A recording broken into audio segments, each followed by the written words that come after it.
Good morning, students. Now we are starting with our exercise 5.2. So उसके पहले हम थोड़े से इसके एंगल्स देख लेते हैं. First angle is your alternate interior angle. So alternate interior angle कैसे बनते हैं? सपोज हमारे पास दो पैरेलल लाइंस है. These are two parallel lines. ये हमारे पास क्या है? दो पैरेलल लाइंस है. ये हमारे पास दोनों लाइंस क्या है?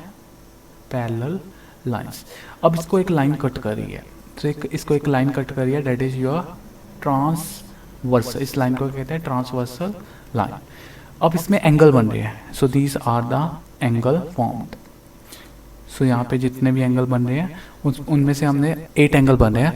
तो इसमें अल्टरनेट एंगल कौन से होंगे? सो जो जेड में बनते हैं, जेड वाली फॉर्म में बनते हैं. जेड, अगर जेड की मिरर इमेज देखी जाए तो जेड इस तरह से बन सकता है, दोनों तरह से. तो ये जो अंदर वाले एंगल होते हैं that is called to be alternate angle. So अगर यहाँ पे देखा जाए हमारे पास कौन सा एंगल है? दिस, यहाँ पे z बन रहा है. एंड अगर इस तरह से z बने तो यहाँ पे जो एंगल होगा that are called to be alternate interior angle. तो ऐसे एंगल्स को कहते हैं अल्टरनेट इंटीरियर एंगल. सेकंड आ जाता है हमारे पास को इंटीरियर एंगल. सो अगर एंगल्स अंदर वाले दोनों एंगल्स जिनका सम, सपोज ये एंगल ए है, ये एंगल बी है. सो इन दोनों का सम क्या होगा? 180 डिग्री होगा. So that angles are called to be co interior angle. जो अंदर बनेंगे, जो जिनका सम 180 डिग्री. सपोज ये वाला है, ये दोनों अंदर बन रहे हैं, इस इन लाइंस के अंदर बन रहे हैं, that is C D.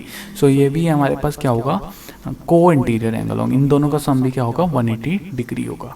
Next आ जाता है कॉरस्पॉन्डिंग एंगल. कॉरस्पॉन्डिंग एंगल ऐसे बनते हैं जैसे ये को first angle, this are corresponding. Suppose ये एंगल 1 है, ये एंगल 2 है, ये 3 है, ये 4 है, 5 है, 6, 7, 8. सो 1 का किसके साथ पेयर बन रहा है? दैट इज एक जो दोनों बाहर वाले, जो यहाँ पे 1 एंगल 1 का किसके साथ बन रहा है? एंगल 6 के साथ. हमारे पास सॉरी एंगल 5 के साथ बनेगा. यहाँ पे कितना बनेगा हमारे पास? सो एक अंदर वाला एंगल और एक बाहर वाला एंगल. सो ये बाहर वाला एंगल है एंगल 1.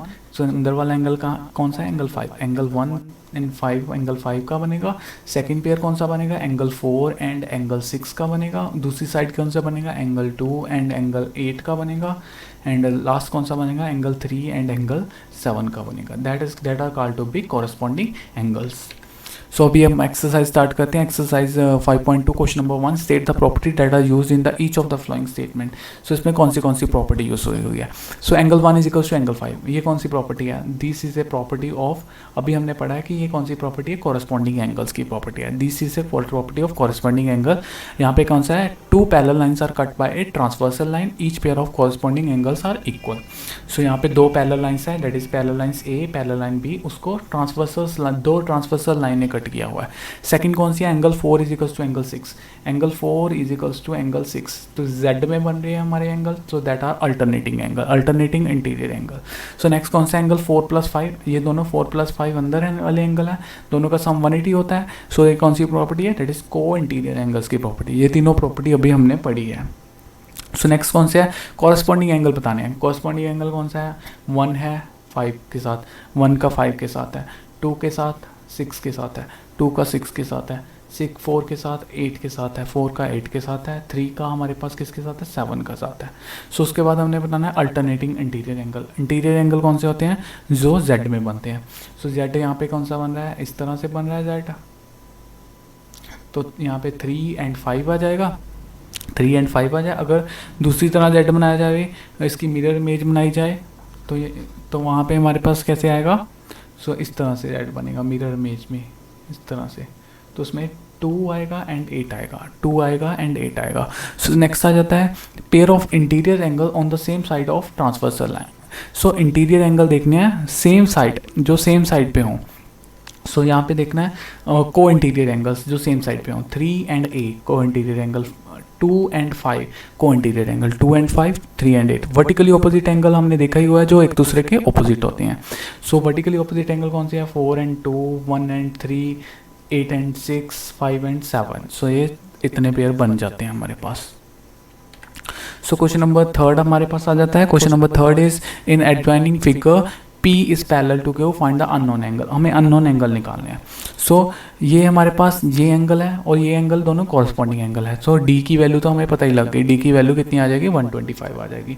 सो एक स्ट्रेट लाइंस के पेयर का सम कितना होता है 180 डिग्री होता है। सो यहाँ पे एक स्ट्रेट लाइन बन रही है, यहाँ पे एक स्ट्रेट लाइन बन रही है। So 125 degree plus angle F कितना होगा हमारे पास, that is 180 degree. So angle F की वैल्यू कितनी आ जाएगी 125 उधर जाके माइनस हो जाएगा। सो हमारे पास angle F is equals to कितना आ गया, हमारे पास एंगल एफ 55 डिग्री आ गया। सो अगर एंगल एफ 55 है तो ई भी कितना होगा 55 होगा। दोनों क्या है हमारे पास, जो एफ एंड ई है हमारे पास दोनों क्या है कॉरस्पॉन्डिंग एंगल्स है। एंड एफ एंड ई हमारे पास क्या है कॉरस्पॉन्डिंग एंगल, यहाँ पे गलत लिखा हुआ है, दैट इज कॉरस्पॉन्डिंग एंगल्स आएंगे। सो उसके बाद यहाँ पे डी और बी कौन से हैं, डी और बी कौन से हैं हमारे पास, ये है वर्टिकली ऑपोजिट एंगल, सो बी की वैल्यू भी सेम होगी। सो ई और ए क्या है वर्टिकली ऑपोजिट एंगल, ई और ए की वैल्यू भी सेम होगी। उसके बाद एफ और ई की वैल्यू भी क्या है यहाँ पे सेम होगी। तो यहाँ पे कोई और आएगा, ई 2 बार नहीं आ सकता, क्वेश्चन में थोड़ी मिस्टेक है यहाँ पे ई नहीं आएगा, कुछ और होगा यहाँ पे 2 बार, यहाँ पे सी है सॉरी, तो ये ठीक है, लाइन ठीक है ये, तो यहाँ पे क्या है, तो ये सी है, ई नहीं है सी है।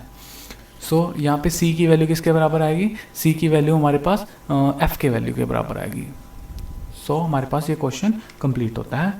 Next we will do in our next video.